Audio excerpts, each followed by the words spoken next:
எனக்கு இந்த நடிகரை பிடிக்கும், எனக்கு இவரை பிடிக்கும். ஏன்னா அவர் என் மதத்தை பற்றி நல்லா பேசுகிறாரு. எனக்கு இவரை டான்ஸர் ரொம்ப பிடிக்கும், நல்ல டான்ஸ் ஆடுவார், நல்லா பாடுவார். அதனால் இவர் வந்து எங்கள் நாட்டோட தலைவர் ஆவார், அல்லது மாநிலத்தோட தலைவர் ஆவார், அல்லது டிஸ்ட்ரிக்ட் கலெக்டராக வரணும், எங்களை வழி நடத்தணும் அப்படின்னு நினச்சிங்கன்னா தப்பு. யார் உங்களை வழி நடத்துறதுக்கு தகுதியானவர்களா? டான்ஸ் ஆடுறவர், பாட்டு பாடுறவர், நல்ல ஸ்போர்ட்ஸ் பேட்மிண்டன் விளையாடுறவர், கிரிக்கெட் விளையாடுறவர் கிடையாது.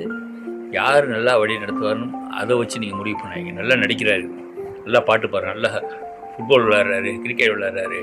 அதனால் இவர் வந்து நான் வந்து முதலமைச்சர் ஆக்க போகிறேன், பிரதமர் ஆக்க போகிறேன், பிரசிடென்ட் ஆக்க போகிறேன் அப்படி வந்து முடிவு வந்து தற்கொலை பண்ணியாக 4ஆம் தேதி, நாளைக்கு 4 மே 2026. அந்த மாதிரி வீடியோ வந்து ரொம்ப கிண்டல் பண்ணுற மாதிரி தான் இருக்குது. அந்த மருந்தை பற்றி பேசுகிறாங்க, மருந்தை பற்றி காமெடியாக போட்டுக்கிட்டு இருக்காங்க. அவர் ஆஸ்பிரின் சொல்கிறாரு, ஆஸ்பிரின் எல்லாரும் சாப்பிட முடியாது, டாக்டரை கேட்டுங்க. ஜெலுசில் அன்டாசிட் பற்றி பேசுகிறாரு, ஒரு மருந்து வயிற்றுச்சலாக இருந்தால் சாப்பிடுங்க அப்படின்னு. மருந்தை பற்றி ஜெயிச்சது காமெடி பண்ணாங்க.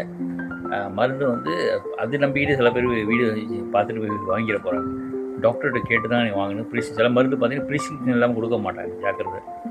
ரொம்ப ஓட்டுறாங்க. நான் வந்து விஜய் ரசிகர் இல்லை, ஆனால் ஒரு அளவுக்கு பண்ணி எல்லாம் மீறி தான் போகிறீங்க. யாராவது டிவிக்கு வந்து தப்பாக பேசியிருந்தா தற்கொலை வீடியோ செஞ்சு போடுறது. எவனாவது ரோட்டில் தண்ணி போட்டு போனால் அங்கே பாரு டிஎம்கேலாம் வந்தது.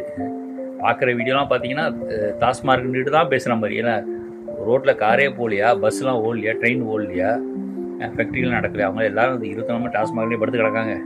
ஒரு குரூப் என்னடானாக்க சீமான் எப்போ பேசுனது இப்போ பேசுனது ரெண்டையும் பார்த்து இது மாதிரி அவர் அப்படி பேசியிருக்காரு, இவர் இப்படி பேசியிருக்காரு. இதே ஒரு பொழப்பாக வச்சுருக்காங்க. சோசியல் மீடியாவில் வர்றது எல்லாத்தையும் நம்பாமல் இருக்க முடியல, நம்பவும் முடியல. பொறுத்திருந்து பார்ப்போம்.